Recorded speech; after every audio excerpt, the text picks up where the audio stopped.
Hi there, Steve Arterburn here, and welcome to Going Deeper. Had Ron on yesterday, and really happy to have you back, Ron. Dr. Thank Ron you. Archer. He has consulted military generals, NFL, you name it. I think he's done it. He's started churches all over the world. Wonderful wife who is a textile She is buying genius. fabrics from all over the world and all that stuff. It's beyond my pay grade, let me tell you that. Yeah. So we've really enjoyed our time together. And today we want to talk about something that's on Ron's heart and certainly on mine, and that is the value of a father. I know one thing, when we adopted Madeline right after she was born, I made a commitment that no matter what I did, Yes. I had to be her dad first. Yes. And that proved to be one of the greatest decisions ever to put her. In fact, you know, she was a soccer player, and on Saturdays she would have soccer games. Well, Women of Faith was filling arenas with 18,000 women. Wow. I would have loved to have been there. Yes. I had to be at those soccer Come on games. now. So I had to That's it. set it up where Yes. they didn't need me, and I'm so glad that I did, because she's one of the greatest people you'll ever meet. Everybody needs a dad, Absolutely. a father, but it is one of the things that we're lacking so often in our society. This is so personal and so deep for me, Steve, because I didn't meet my dad till I was 28 years old. Oh, wow. So I grew up without a father. And I try to explain to people what that feels like when you are a boy and there's no male person in your home to affirm you, to fight for you, to speak life into you. And the best way I can describe it, it's like being a mannequin, where you look like you're okay, you dress like you're okay, but there's a hollowness. There is an insecurity. There is, how do I become what I have never beholden? Yeah. And so we talk about imprinting. Remember when little ducks are first born? Whatever they see, they become like that. You become daddy to them. Right. I cannot overemphasize the value of having that strong, loving, stable, protective figure that gives you a sense of safety. Yeah. I never felt safe. Yeah. I never felt secure. My mom did the best she could. But once you hit a certain age, 12 to 14, and your peer groups are around you, if it wasn't for this issue, and I'm going to tell you, this is so critical. Here are the numbers that are staggering. Okay. 72%, Steve, of the black babies that are born in these United States are born out of wedlock. 72%. Let that sink in. That's incredible. 2/3 of all the babies that are born in America in the black community are born out of wedlock, and 64% then are raised by a single parent home. And we've learned through statistical analysis and psychometric studies that 80% of the social ills in our nation are a direct derivative from living without a father. Well, one of the things that you pointed out to me that I had never ever thought about, and that is that, okay, so she's raising her son or daughter Yes. as a single mom. Yes. And she's doing a pretty good job Yes. showing that I don't really need a man. Yes. She's modeling. Yes. Don't really need a man. You know, we'd say, I don't need a man, I don't want a man, and the boy says, I don't want to be a man. Yeah. Let that sink in, right? I don't want a man, I don't need a man, and the boy says, well, I don't want to be a man. And a lot of our issues are coming from that reality.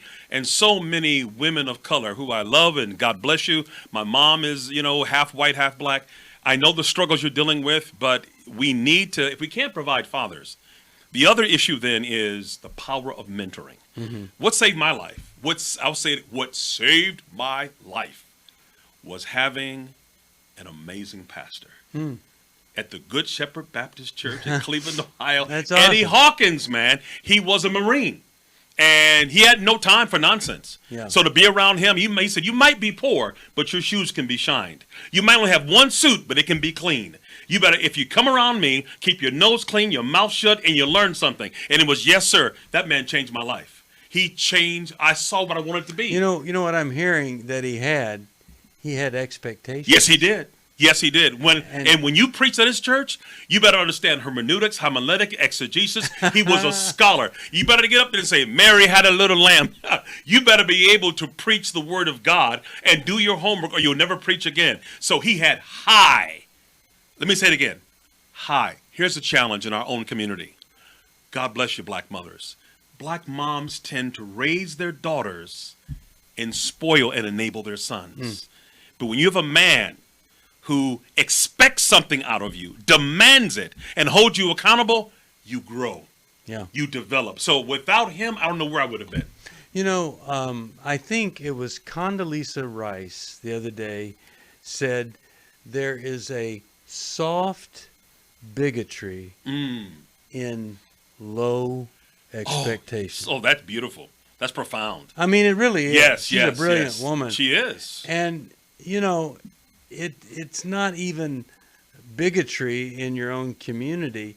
It's a death sentence sometimes to not have high expectations and then equip and model what it is to achieve those high expectations. You become what you behold. And listen, my mom, beautiful woman, I love her, had an 8th grade education.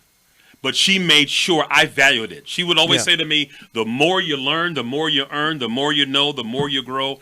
She would have a stack of books next to my bed.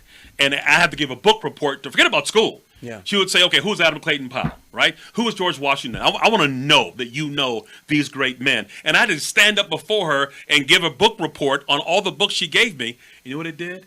It turned me on to reading.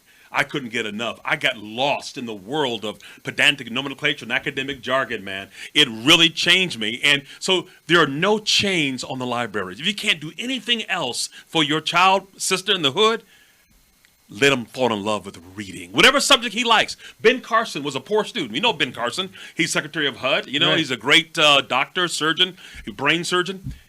His mother discovered he was struggling in school. He didn't do anything well, but he liked rocks. Yeah. He fell in love with rocks. So she began to buy him books about rocks. And what happened, he developed the love of learning.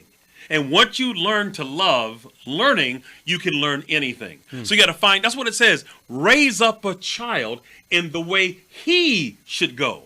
What is his gift? What is his talent? What is his calling? And then feed into that so that he becomes that which he beholds. Yeah.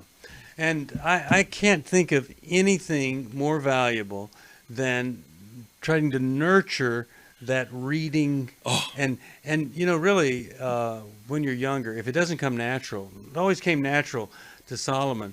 But it's just like practicing the piano. Most likely, if you don't require your child to practice, they're not going to do it. And so you require it. Well, you need to set aside that time for them to read, and then they can develop. I mean, it's kind of limitless what can happen from there.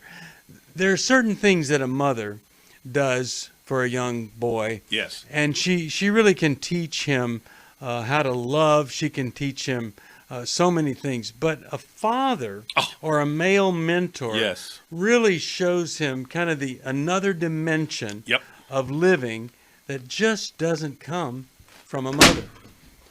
Yeah. And you know, it's so powerful. Things start moving around here. I'm telling telling you, man. You hit it out of the park. I'm telling you. You know what it is? I'll put it back up there. Sure, go ahead. What men need are 5 points from a father or a good mentor that will transform their lives.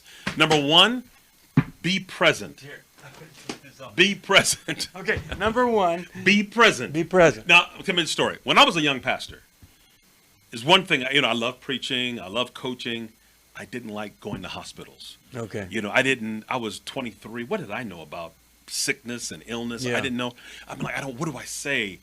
And an old deacon told me, he says, you're missing the point, Pastor. It's not your words, it's your presence. There you go. That you just love them enough to show up. Yeah. Half the battle, man, is to stay in the battle. Show up for duty. Well, my son's a military officer. You know, he's a big guy and played football, and we preached around the world together and all that. I said, son, of all the things we did, Africa and Europe, what did you, Air Force One, what did you enjoy the most? You know what he told me? What's that? When you would take me outside and grab a football and throw it back and forth. Back and forth, And yeah. talk. He says, because I had you all to myself. And that football became like a safety zone where we could talk about anything. It blew me away. Could be a frisbee. Yeah. Baseball. Could be anything. Yeah. Just that, be present. Secondly, be attentive. Get into their world. I used to play video games with my son. I used to play Madden with him, whatever we came. But I was in his world. I was involved in his world. Go to his school, check him out. So be present, be attentive, be affirming. Oh my goodness, so many dads can put their sons down and you're no good, just like your mother, whatever. Build them up. Yeah. Be affirming. Lastly, be consistent and be committed. You add those 5 things: be present, be attentive, be affirming, be consistent, be committed. You can change a life. Yeah. Well, I think the consistency piece is the one that I latch on to there, because if you do all of these things just for a minute or a moment in time, it's not going to have any kind of impact. So what we're saying is kids need dads. Yes. They need fathers. Yes. If you're a father, do what Ron is saying here. Pay attention. Yes. Get involved in their world. Yes. Be a person of character. Commit that you're going to be consistent. And it's amazing the impact that that's going to have on a child. So going deeper into fatherhood is, number one, don't create a baby that you're not willing to raise. Hallelujah. That'd be one thing. When you create a baby, be involved with that baby's life. Don't send her off to get an abortion or send her off to raise this child alone. And then be the man. Yes. Be the man that this child needs, whether it's male or female. Then, whether the sign falls off the wall, the picture needs rehanging, whatever it is, you be there for them. Anything you want to add before we close out? Don't just be a breeder, be a leader. There you go. Yeah. Okay? Be a leader. And your manhood is defined by developing another man. Leaders are not just about leading people, but developing other leaders. You have it in you. You have the capacity. Just hang in. Commit to God, and He will work through you to make it happen. Thanks, Ron. If you need some help, 1-800-NEW-LIFE. There's a great little book, Every Man, God's Man. Amen. I would recommend that to you. I think you'll like it. Until tomorrow, we'll see you next time on Going Deeper. God bless you.